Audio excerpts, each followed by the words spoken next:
اور اگر اپنی جو کوشش تھی وہ پوری کر لی ہے لیکن اولاد جو ہے وہ نہیں مانی ہے تو پھر وہ جو کوشش ہے وہ واقعی ایسی رہی کہ جو ذمہ داری تھی وہ پوری ہو گئی تو پھر ماں باپ جو ہے وہ اس جواب دہی سے بری رہیں گے اور اولاد خود ذمہ دار ہوگی۔ تو اولاد جو ہے اس کے تعلق سے یہ ذمہ داری کن کی ہے؟ ماں باپ کی۔ اب یہ جو فتنے ہیں ان سے حفاظت کیسے حاصل ہوگی؟ تو ان سے حفاظت حاصل ہونے کا جو طریقہ ہے وہ صرف شریعت کے احکام اور ہدایت۔ قرآن کریم نے حضور اکرم صلی اللہ علیہ وسلم نے جن چیزوں کے تعلق سے بتایا کہ ان کو دل سے ماننا ضروری ہے تو ان کو دل سے ماننے کا نام کیا ہے؟ ایمان ہے۔ اور اسی طریقے سے ان میں سے اگر کسی کا آدمی انکار کر دے تو پھر وہ ایمان والا نہیں رہتا ہے۔ تو وہ کیا کیا چیزیں ہیں؟ ان کا جاننا، ان کا سیکھنا، ان کا سمجھنا، یہ ہر آدمی کی ذمہ داری ہے۔ اور اپنے آپ سیکھ کر کے پھر اپنی اولاد کو ان کا سکھانا اور بتانا ضروری ہے۔ اور جن چیزوں کو دل سے ماننا ضروری ہے جس کو ایمان کہتے ہیں، پھر آگے ان کی جو تفصیلات ہیں ان کا جاننا اور سمجھنا بھی کیا ہے؟ ضروری ہے۔ اب جیسے شکیل بن حنیف اس نے اپنے مہدی اور حضرت عیسیٰ علیہ السلام ہونے کا دعویٰ کیا تو اب یہ واقعی مہدی ہے اور حضرت عیسیٰ علیہ السلام ہے یا نہیں ہے، اس کا ہمیں کہاں سے علم ہوگا؟ اس بات کا جو علم ہے وہ ہمیں قرآن اور حدیث سے ہی ہوگا۔ تو اس لیے قرآن کریم کے وہ آیات اور وہ احادیث مبارکہ جن میں ان کا ذکر ہے ان کا ہمیں علم ہونا چاہیے۔ ہماری جو اولاد ہے انہیں ان کا علم ہونا چاہیے۔ علم ہوگا تو اس کا نتیجہ یہ ہوگا کہ انہیں کوئی گمراہ نہیں کر سکے گا۔ جیسے ایک بچہ اگر اسے یہ یقینی طور پر معلوم ہو جائے کہ 2 اور 2 4 ہوتے ہیں تو اس سے اگر کوئی کہے کہ 2 اور 2 3 ہوتے ہیں یا 2 اور 2 5 ہوتے ہیں یا 2 اور 2 سوا 4 ہوتے ہیں تو بچہ کیا کہے گا کہ آپ غلط کہہ رہے ہیں۔ تو جب اس بچے کو یہ معلوم ہو گیا کہ 2 اور 2 4 ہیں تو اس کے سامنے اس کے علاوہ جتنی بھی چیزیں کوئی کہے گا وہ یہ بچہ خود بخود کہہ دے گا کہ آپ غلط کہہ رہے ہیں، بلکہ 2 اور 2 تو 4 ہوتے ہیں۔ اس لیے آپ جتنی بھی باتیں کہہ رہے ہیں وہ سب کی سب کیا ہے؟ غلط ہے۔ تو اسی طریقے سے یہ جو صحیح باتیں ہیں ان کا اگر ہم نے خود بھی علم حاصل کیا، اپنی اولاد کو بھی ان کا علم حاصل کرا تو اس کا نتیجہ کیا ہوگا کہ ہمارے سامنے یا ہماری اولاد کے سامنے ان کے خلاف کوئی بھی کچھ کہے گا تو اس میں ہم بغیر کسی جھجک کے اور بغیر کسی ہچکچاہٹ کے سے کہہ دیں گے کہ آپ غلط کہہ رہے ہیں۔ اور اگر یہ بچہ جسے 2 اور 2 4 ہوتے ہیں اس کا علم نہیں ہے، اس سے کوئی چاہے 5 کہہ دے، چاہے 3 کہہ دے، چاہے 3.25 کہہ دے، چاہے 4.25 کہہ دے تو یہ نہیں کہہ سکے گا کہ آپ غلط کہہ رہے ہیں۔ کیوں؟ اس لیے کہ اسے پتہ نہیں۔ تو اسی طریقے سے یہ جو فتنے ہیں ان کے تعلق سے جو صحیح علم ہے وہ اگر ہمارے اور ہماری اولادوں اور نسلوں کے پاس نہیں ہوگا تو ایسی صورت میں وہ جو کچھ کہیں گے ان کے سامنے جو بات کی اس کے سلسلے میں وہ نہیں کہہ سکتے کہ آپ غلط کہہ رہے ہیں، بلکہ اس کا نتیجہ یہ بھی ہوگا کہ وہ ان کی بات کو صحیح مان کر کے قبول کر لیں گے اور پھر ان کی راہ پر ہو لیں گے، اور ان کی راہ پر جانے کے بعد ان کی باتوں کے دل میں بیٹھنے کے بعد ایسے بھی حالات اور واقعات ہیں کہ انہیں سمجھانے کی کوشش کی جائے تو وہ سمجھنے کے لیے تیار نہیں، سننے کے لیے تیار نہیں۔ جب نہ سنیں گے نہ سمجھیں گے تو واپس آنے کا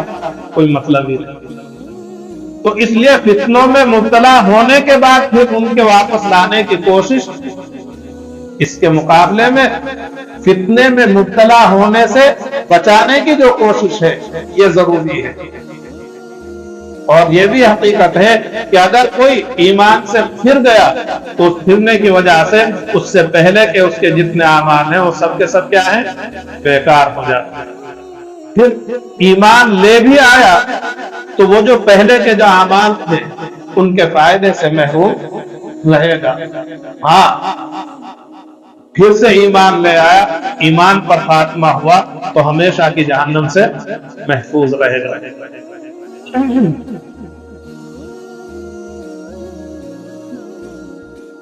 تو اب فتنوں سے حفاظت کی جو ذمہ داری ہے، جیسے عرض کیا کن کی ہے؟ سب سے پہلے ماں باپ کی۔ ماں باپ اپنی ذمہ داری کو ادا کریں۔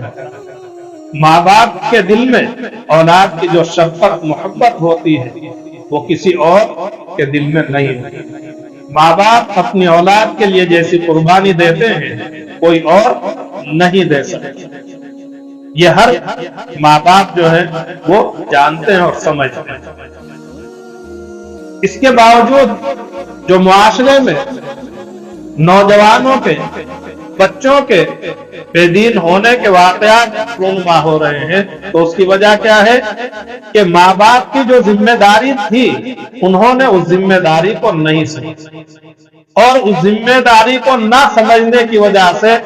جو ذمہ داری انہوں نے محسوس کی اسے پورا کرنے میں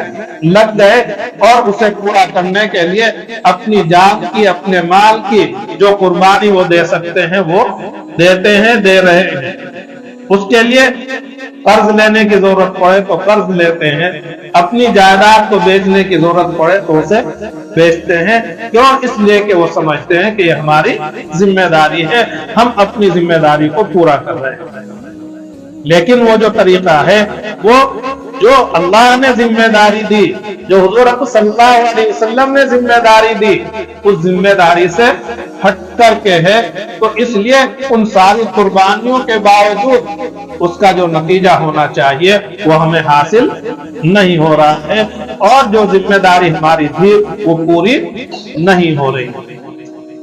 تو اس لیے ہم سب کو اس بات کی فکر اور کوشش کرنی چاہیے کہ جو ہماری واقعی ذمہ داری ہے ہم اسے پورا کرنے والے بنے۔ اپنے بچوں کو قرآن و حدیث کا جو علم ہے وہ دیں، اور اس کے اوپر عمل کرنا ان کی زندگی کا مقصد ہے، یہ انہیں سمجھائیں اور بتائیں۔ یہ سب بچوں کو سمجھانے اور بتانے کے لیے جگہ جگہ مکاتب ہیں، مدارس ہیں، ان میں ان بچوں کو داخل کرایا جائے گا تو وہاں ان چیزوں کو وہ سیکھیں گے اور سمجھیں گے۔ اور اسی طریقے سے جو بڑے ہیں وہ مکاتب میں اس طریقے سے داخلہ نہیں لے سکتے ہیں، یا مدارس میں اس طرح سے حاضر نہیں رہ سکتے ہیں، ان کے اپنے دوسرے تقاضے اور مصروفیات بھی ہیں،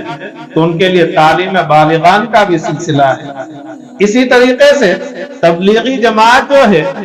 اس کا سلسلہ ہے۔ یہ حضرات چاہے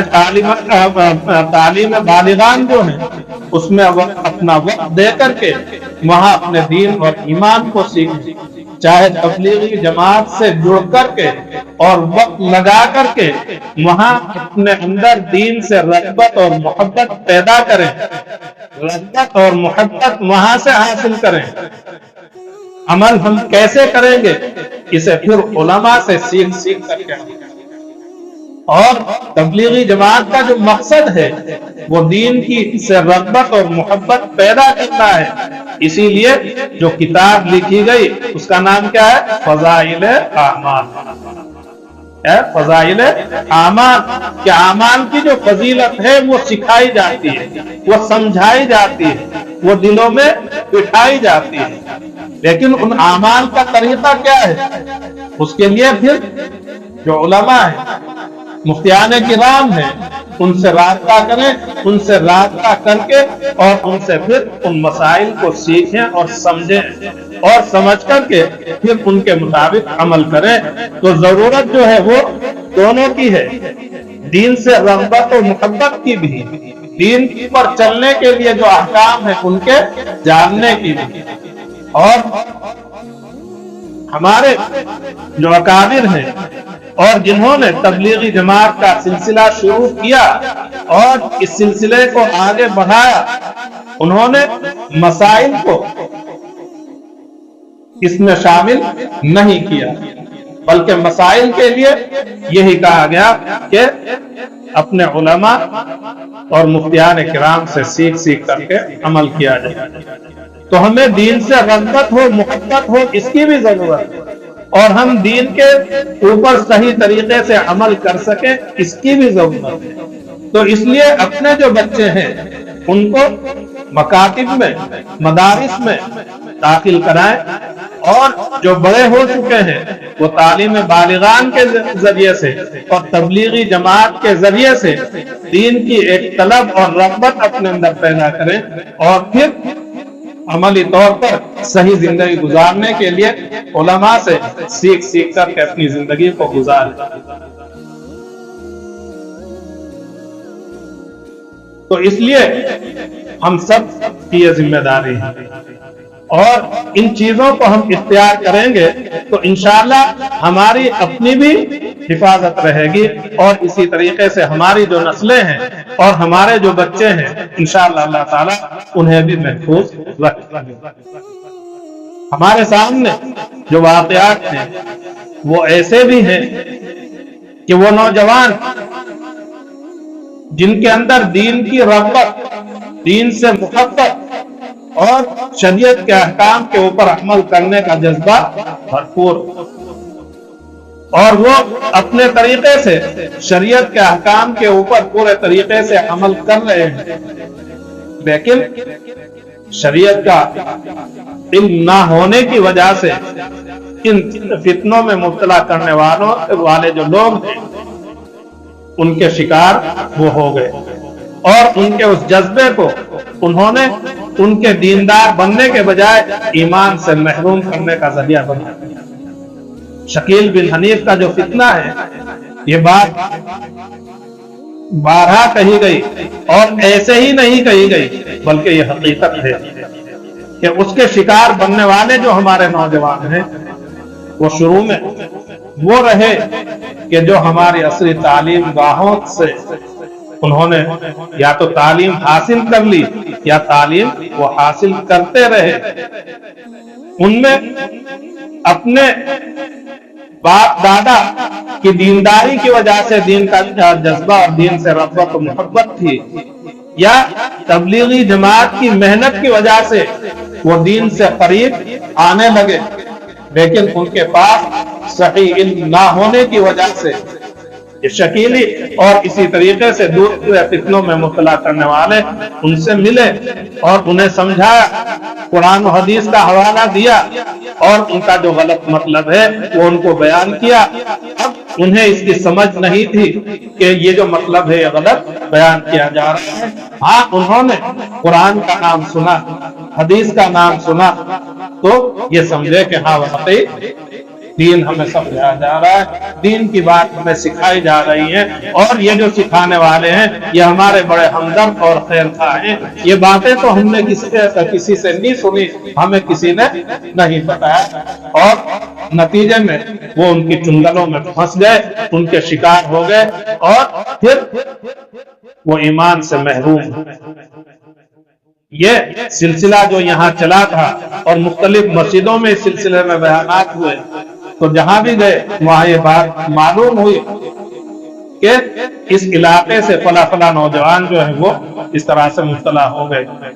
ان سے بات کرنی چاہیے تو بات کرنے کے لیے تیار نہیں، زیادہ کوشش کرنے پر انہوں نے یہ بھی جواب دے دیا کہ ہم بغیر کسی دلیل کے انہیں اپنا رہبر مانتے ہیں۔ اور ایسے نوجوان بھی ملے کہ بیان ہونے کے بعد انہوں نے کہا کہ ہاں اس طرح کی جو باتیں ہیں وہ ہم سے بتائی گئی، ہم نے ایسی باتیں سنی ہیں، لیکن اچھا ہوا کہ آپ نے یہ باتیں ہمارے سامنے بیان کر دی اور بتا دی، اور ہمیں سمجھ میں آ گیا کہ وہ ہمیں کہاں لے جانا چاہتے ہیں اور ہمیں ایمان سے کس طرح سے محفوظ کرنا چاہتے ہیں۔ تو اب ایسے نوجوان کہ جن کے کانوں میں وہ کچھ غلط باتیں پڑ چکی تھی، صحیح بات انہیں معلوم ہوئی تو وہ محفوظ ہو گئے۔ اگر بالکل پہلے سے کانوں میں وہ صحیح بات پڑی ہوئی ہو، ذہن میں بیٹھی ہوئی ہو، تو پھر ایسی صورت میں جیسے وہ اس ملاقات اور ان بیانات کو سننے کے بعد انہوں نے کہا کہ آپ کا احسان ہے، اللہ کا فضل ہے کہ ہم گمراہ ہونے سے محفوظ ہو گئے، تو یقیناً جن کو پہلے سے معلوم رہے گا ان کے سامنے کوئی اس طرح کی بات کرے گا تو وہ پہلے ہی مرحلے میں ان سے کہہ دے گا کہ بھائی ہم آپ کی بات سننا نہیں چاہتے، ہمیں معلوم ہے کہ آپ کی حقیقت کیا ہے، آپ خود ایمان سے محروم ہیں، ہمیں بھی ایمان سے محروم کرنا چاہتے ہیں، ہمیں یہ بھی معلوم ہے کہ آپ اپنے آپ کو ایمان سے محروم کرنے کے باوجود اپنے آپ کو صحابی کہتے ہیں، اور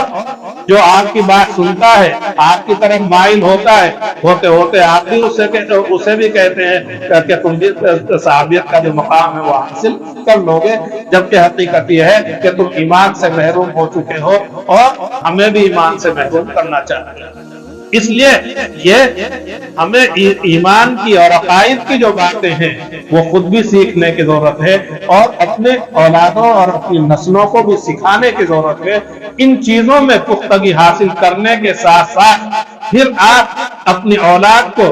جو فن سکھانا چاہیں وہ فن سکھائیں، جو ہنر سکھانا چاہیں وہ ہنر سکھائیں، اور اس فن اور ہنر کے ذریعے سے آپ ان کا مزاج اور ذہن یہ بنائیں کہ یہ فن اور ہنر اس لیے سیکھ رہے ہیں تاکہ ہم اللہ کے بندوں کی خدمت کر سکیں، اللہ کی مخلوق کی خدمت کر سکیں، ان کی پریشانیوں کو ہم دور کر سکیں۔ اس نیت اور غرض کے ساتھ میں ہم انہیں سیکھ رہے ہیں، وہ چاہے ڈاکٹری ہو، چاہے انجینئرنگ ہو، چاہے اب کسی اور طرح کی خدمت کا شعبہ ہو، اس میں پیسے حاصل کرنا یہ اولین مقصد نہ ہو، بلکہ اللہ کی مخلوق کے ساتھ میں ہمدردی، خیر خواہی اور انہیں نفع رسانی کی جو نیت اور مقصد ہے وہ اصل شامل ہو۔ اور جب وہ اصل مقصد شامل ہوگا تو پھر اس کا نتیجہ یہ ہوگا کہ اگر ایک آدمی بہت بڑا ڈاکٹر ہے، اس کی بڑی موٹی فیس بھی ہے، اور وہ اپنے چیمبر میں بیٹھ کر کے کسی غریب کو، کسی پھٹے پرانے کپڑے پہنے ہوئے آدمی کو آتا ہوا دیکھے گا تو اس سے وہ نہیں موڑے گا، اس کے آنے سے وہ دل میں بوجھ محسوس نہیں کرے گا۔ کیوں؟ اس لیے کہ اس کی ظاہری جو حالت ہے اس سے تو پتا چل رہا ہے کہ یہ میری فیس نہیں دے سکے گا، لیکن وہ منہ کیوں نہیں موڑے گا، وہ دل میں بوجھ کیوں نہیں محسوس کرے گا؟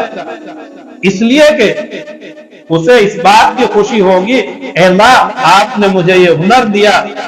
اس ہنر کے ذریعے سے ٹھیک ہے میری فیس اتنی ہے، لیکن یہ جو یہ ضرورت مند ہے اس کی ضرورت کو میں پورا کروں گا۔ اے اللہ مالداروں سے تو پیسے کے لیے ہوتا ہے، اس پریشان حال اور غریب کی ضرورت اللہ تیری رضا کے لیے ہے، تو انشاءاللہ مجھ سے راضی ہوگا، اور تم مجھ سے راضی ہوا تو میرا بیڑا پار ہو جائے گا۔ اس لیے وہ اس غریب اور پریشان حال کو اپنی طرف آتا ہوا دیکھ کر کے اسے بوجھ محسوس نہیں کرے گا، بلکہ اس کے آنے پر اپنے اندر خوشی محسوس کرے گا۔ تو یہ کب ہوگا؟ جب ہم اپنی اولادوں کے اندر یہ جذبہ پیدا کریں گے اور انہیں بتائیں گے کہ حضور صلی اللہ علیہ وسلم نے یہ بات ارشاد فرمائی ہے کہ ساری کی ساری مخلوق اللہ کا کنبہ ہے، اور اللہ کو سب سے زیادہ محبوب اور پسندیدہ وہ شخص ہے جو اللہ کی مخلوق کے ساتھ میں سب سے زیادہ اچھا سلوک کرنے والا ہے۔ جب یہ بات ذہن میں ہوگی تو پھر انشاءاللہ یہ جتنے بھی ہنر ہیں، جس لائن کا جو بھی کام ہے، اس میں ہر ایک اس نیت کے ساتھ میں کام کرے گا۔ آج یہ جو وقت بل